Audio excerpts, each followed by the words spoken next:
Hello friends, तो हमने अपने पिछले वीडियो में अपने 4 जगत देख चुके थे। वो 4 जगत कौन कौन से थे हम आपको रिकॉल कराते हैं। जैसे हमने पहला बांटा था मोनेरा जगत। हमने पहला पढ़ा था क्या? मोनेरा जगत। दूसरा पढ़ा था क्या? कवक जगत। और तीसरा क्या था हमारा? प्रोटिस्टा जगत। प्रोटिस्टा जगत। चौथा फ्रेंड्स था हमारा क्या? पादप जगत। और पांचवा था क्या? जंतु जगत। सो फ्रेंड्स, हमने जो है मोनेरा, कवक, प्रोटिस्टा, पादप, इन सभी के बारे में अपने पिछले वीडियो में हम डिस्कस कर चुके हैं। आज हम डिस्कस करेंगे जंतु जगत के बारे में। ठीक है फ्रेंड्स, तो इन सभी 5 जगतों को कौन बांटा था? एक साइंटिस्ट थे, उनका नाम था आर.एच. व्हिटेकर। आर.एच. व्हिटेकर ने इन जीवों को जो है 5 जगतों में विभाजित किया था और 1969 ईस्वी में इन्होंने 5 भागों में बांटा था। सो फ्रेंड्स, आज हम देखने वाले हैं जंतु जगत के बारे में। तो ये जंतु जगत में कौन कौन से जीव आते हैं उन्हें हम देखेंगे। सो इनका सबसे पहला कैरेक्टर क्या है कि ये यूकैरियोटिक होते हैं। यूकैरियोटिक होते हैं और ये बहुकोशिकीय होते हैं। ये बहुकोशिकीय होते हैं। ठीक है फ्रेंड्स, तो यूकैरियोटिक कौन होंगे? यूकैरियोटिक वे जीव होते हैं जिनमें सभी कोशिकांग उपस्थित होते हैं। जैसे मान लीजिए ये एक पादप सेल है, पादप नहीं, जंतु सेल, जंतु जगत का एक सेल है। तो इसमें न्यूक्लियस होगा। यह क्या होगा? न्यूक्लियस। और होगा इसमें माइटोकॉन्ड्रिया भी पाया जाएगा, इसमें राइबोसोम भी पाया जाएगा, इसमें गोल्जी बॉडी भी पाया जाएगा, इसमें एंडोप्लाज्मिक रेटिकुलम भी होगा। सो फ्रेंड्स, इन सभी के बारे में हम डिस्कस अपने आगे नेक्स्ट लेक्चर में करेंगे, क्योंकि हम जब सेल पढ़ेंगे, सेल कोशिका के बारे में पढ़ेंगे, तो ये सभी कोशिकांग उस लेक्चर में हम देखेंगे। ठीक है फ्रेंड्स, तो हमारा ये पहला कैरेक्टर हो गया क्या? यूकैरियोटिक होते हैं और बहुकोशिकीय होते हैं। इन्हें आप याद रखिएगा। ठीक है फ्रेंड्स, और दूसरा नंबर पे ये आता है कि ये गतिशील होते हैं। क्या? गतिशील होते हैं। मतलब कि मोबाइल जिसे कहते हैं, मोबाइल का मतलब क्या होता है? ये गतिशील होते हैं, ये गमन कर सकते हैं, एक स्थान से दूसरे स्थान तक जा सकते हैं। ठीक है फ्रेंड्स, और इनमें जो है हर सिस्टम प्रेजेंट होगा। जैसे हमारा हो गया सर्कुलेटरी सिस्टम होता है, जिसे ब्लड का सप्लाई होता है। क्या? Circulatory system. और होगा क्या? Nervous system.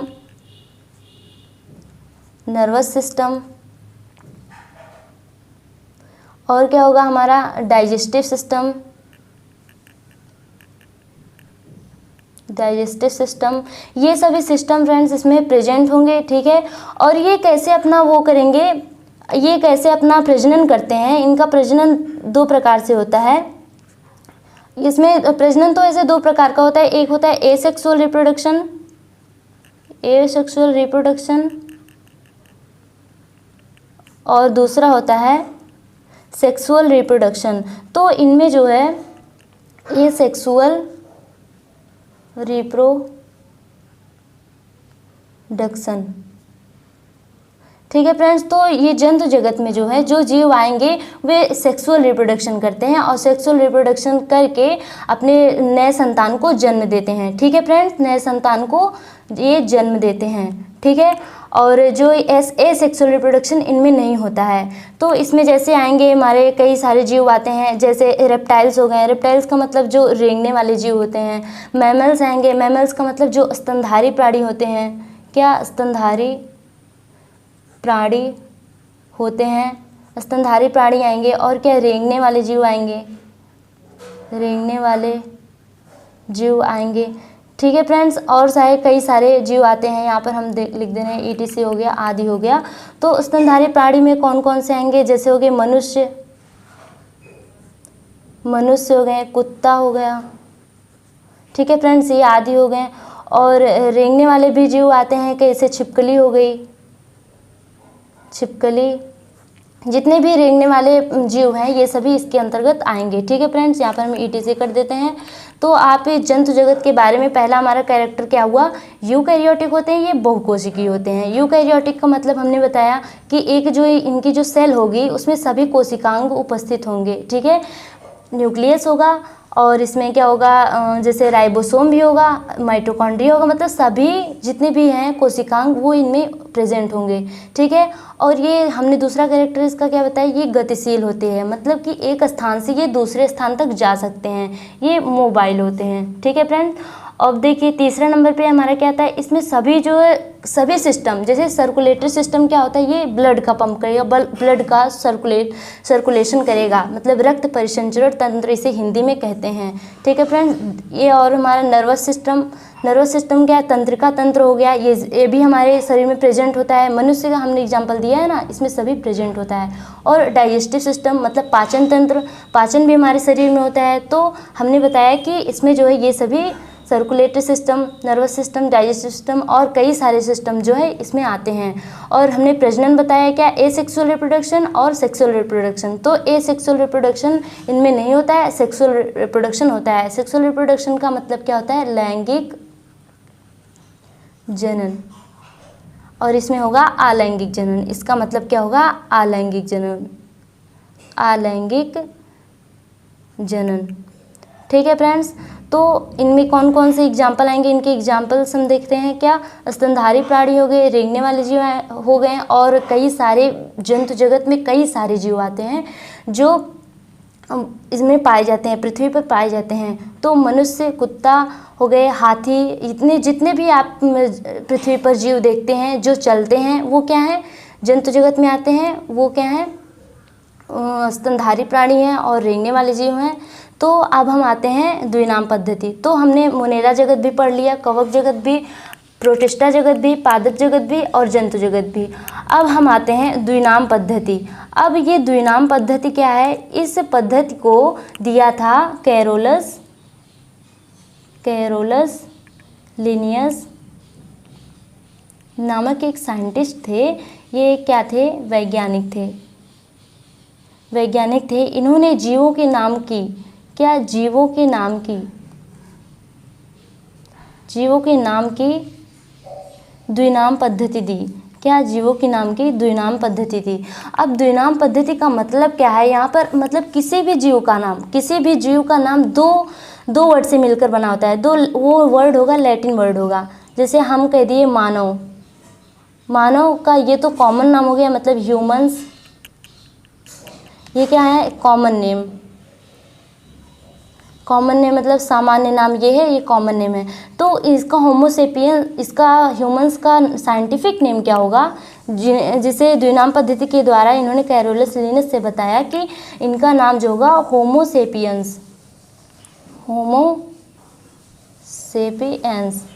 ठीक है फ्रेंड्स, होमोसेपियंस।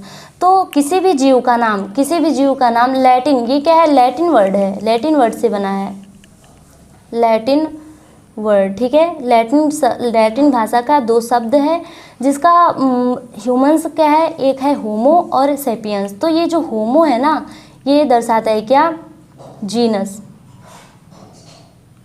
इसे कहते हैं जेनेरिक नेम। ठीक है, और ये क्या दर्शाता है, जाति।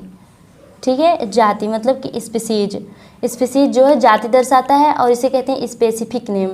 क्या कहते हैं फ्रेंड, स्पेसिफिक नेम। ठीक है फ्रेंड्स, तो इसका कहने का मतलब क्या है, द्विनाम पद्धति है क्या, द्विनाम पद्धति को कैरोलस लिनियस ने दिया था। उन्होंने बताया कि किसी भी जीव का नाम लैटिन वर्ड जो है, लैटिन के शब्द से, दो शब्दों से मिलकर बना होता है। एक होता है जेनेरिक नेम और दूसरा क्या होता है, स्पेसिफिक नेम। ठीक है फ्रेंड्स, तो ये जो होमो है, यहाँ पर एक वर्ड जो है ये जीनस को रिप्रेजेंट करेगा और ये स्पीसीज, जाति को रिप्रेजेंट करेगा। ठीक है फ्रेंड्स, तो हम देख लेते हैं और कई सारे जीव के हम अभी साइंटिफिक नेम देखेंगे। तो एक होता है कौन सा, कॉमन नेम होता है, कॉमन नेम, और दूसरा होता है साइंटिफिक नेम होता है। तो ऐसे कई सारे जीव हैं। तो इस साइंटिफिक नेम की आवश्यकता क्यों पड़ी, ये हम जानते हैं कि कैरोलस लिनियस ने इन्हें डिवाइड क्यों किया, कि मतलब कि होमोसेपियंस नाम क्यों दिया ह्यूमंस को। ये जो होमोसेपियंस, ये साइंटिफिक नेम जो होता है ना, ये पूरे वर्ल्ड में, पूरे संसार में एक ही नाम से जाना जाएगा। पूरे संसार में एक ही नाम से जाना जाएगा। जैसे अगर हम कहें कि अगर मान लो हमारे यहाँ क्या आलू की सब्ज़ी बनती है ना, तो आलू अगर कहें तो पोटैटो यहाँ पर कहते हैं, पोटैटो यहाँ पर कहते हैं। और कई सारे ऐसे देश हैं जहाँ पर पोटैटो के कई नेम हैं, जैसे हो गए बटाटा, टडाऊ, पटाटो।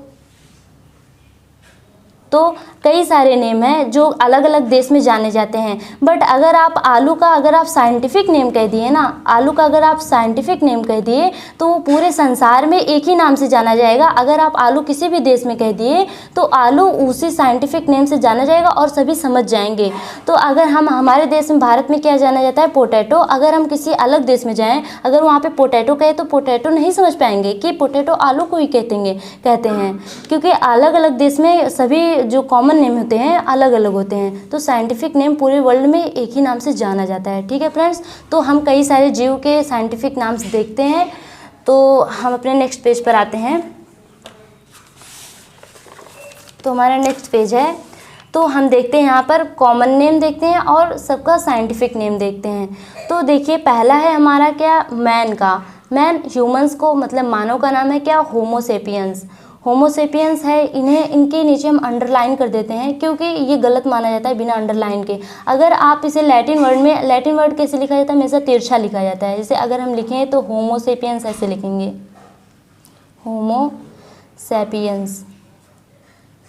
होमोसेपियंस। अगर हम ऐसे लिखें तो ये बिल्कुल सही है। अगर हम बिल्कुल सीधा अपनी लैंग्वेज में लिखे हैं तो ये गलत माना जाएगा जब तक हम इसके नीचे अंडरलाइन नहीं करेंगे। सो फ्रेंड्स, सबके नीचे अंडरलाइन रहेगा। हमने इसका नाम पहले से अंडरलाइन इसलिए नहीं किया क्योंकि आपको जानकारी देना ज़रूरी था इसके बारे में। ठीक है फ्रेंड्स, तो इसके सबके नीचे हम अंडरलाइन कर लेते हैं, नहीं तो ये गलत माना जाएगा।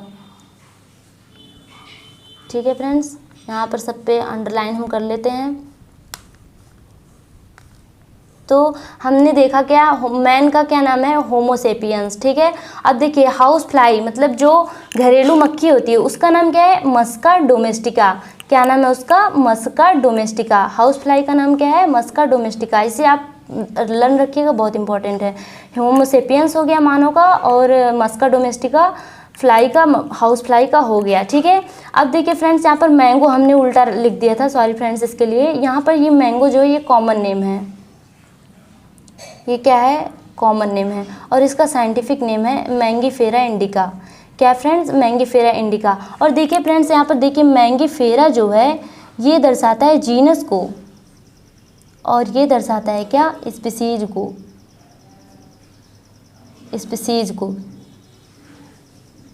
ये दर्शाता है स्पीसीज को। और इसमें देखिए होमो है, हमने पहले पेज पर आपको बताया कि जो ये है होमो है ये जीनस को दर्शाएगा और इसको स्पीसीज को दर्शाएगा। इसी प्रकार ये भी, ये जीनस ये स्पीसीज, ये जीनस ये स्पीसीज, ये जीनस ये स्पीसीज, इसको कहेंगे जेनेरिक नेम, इसको स्पेसिफिक नेम। ठीक है फ्रेंड्स, अब यहाँ पर डॉग का देखिए, डॉग का साइंटिफिक नेम क्या होगा, कैनिस फैमिलियस। क्या नाम है इसका, कैनिस फैमिलियस। और कैट का नाम है क्या, फेलिस डोमेस्टिका। जैसे यहाँ पर मस्का डोमेस्टिका था, यहाँ पर फेलिस डोमेस्टिका है। ठीक है फ्रेंड्स, अब देखिए एलिफेंट का नाम क्या है, एलिफस इंडिका। क्या है फ्रेंड्स, एलिफस इंडिका। काऊ का नाम क्या है, बॉस इंडिकस। देखिए homo sapiens, musca domestica, house fly, mangifera indica, mango का, डॉग का कैनिस फैमिलियस, कैट का फेलिस डोमेस्टिका, एलिफेंट का एलिफस इंडिका, काऊ का हो गया बॉस इंडिकस। आप इन सभी नेम को अपनी कॉपी में नोट कर लीजिए और उसे अच्छे से लर्न कर लीजिए। ठीक है फ्रेंड्स, तो अब हम आते हैं हॉर्स का। हॉर्स का नाम क्या है, इक्वस कैलबस। क्या है नाम, इक्वस कैबुलस। ठीक है फ्रेंड्स, अब देखिए टाइगर का नाम क्या है, टाइगर का पैंथेरा टाइग्रिस। क्या नाम है इनका, पैंथेरा टाइग्रिस। डॉल्फिन का नाम क्या है, डेल्फिनस, और क्या है, डेल्फिस। क्या नाम है इनका, डेल्फिनस और क्या है, डेलफिश। ठीक है, अब लियोपार्ड का देखते हैं। तेंदुआ का नाम क्या है, पैंथेरा पार्डस। लियोपार्ड का क्या नाम है फ्रेंड्स, पैंथेरा पार्डस। अब देखिए फ्रॉग का क्या हो जाएगा, राना टिग्रीना। राना टिग्रीना मेढक का नाम है, बहुत ही इंपॉर्टेंट है ये, मेढक का नाम है। और लोयन का नाम है क्या, पैंथेरा लियो। व्हीट का नाम क्या है, साइंटिफिक नेम टिट्रिकम एस्टिवम। व्हीट है जो गेहूं होता है फ्रेंड्स, क्या गेहूं का नाम क्या है, साइंटिफिक नेम टिट्रिकम एस्टिवम। फॉक्स मतलब लोमड़ी, लोमड़ी का नाम क्या है, वल्फस वल्फस। ठीक है, आप इसे लर्न कर लीजिए, अच्छे से अपनी कॉपी में नोट कर लीजिए। तो हमने जैसा कि इसमें बताया कि अगर कोई भी साइंटिफिक नेम है उसका पहला नाम जो व्यक्त करेगा, पहला नेम जो वो व्यक्त करेगा जीनस को, और दूसरा जो नाम है वो किसको व्यक्त करेगा, स्पीसीज को। ठीक है, जीनस का मतलब होता है वंश, स्पीसीज का मतलब होता है जाति। ठीक है फ्रेंड्स, अगर हम इसके आगे हम लिन लगा दें, जैसे होमोसेपियंस है, होमोसेपियंस, तो अगर हम इसके आगे लिन लिख दें, क्या क्या फ्रेंड्स, लिन लिख दें, लिन, तो आप ये सोचो कि लिन क्या है। तो किसी भी साइंटिफिक नेम लिखने से अगर हम ये जानकारी हमको होगी कि लास्ट में लिन क्यों लिखते हैं, तो ये एक जो साइंटिस्ट थे हमारे कैरोलस लिनियस थे, उन्हीं के नाम पर हम लिखते हैं, उनके साइंटिफिक नेम के आगे क्या लिखते हैं, लिन लिखते हैं, जो यह व्यक्त करता है कि उस नेम को किस वैज्ञानिक ने खोजा है। तो लिनियस थे, कैरोलस लिनियस। ठीक है फ्रेंड्स, आप ये सभी नेम लर्न कर लीजिए अच्छे से, ये बहुत ही काम आएंगे। सो फ्रेंड्स, अगर आपको ये वीडियो अच्छा लगा तो इसे लाइक कर दें, और अगर आपको बायोलॉजी से जुड़ी कोई भी प्रॉब्लम हो तो आप कमेंट कीजिए और उसका रिप्लाई आपको तुरंत ही मिल जाएगा। Thank you friends.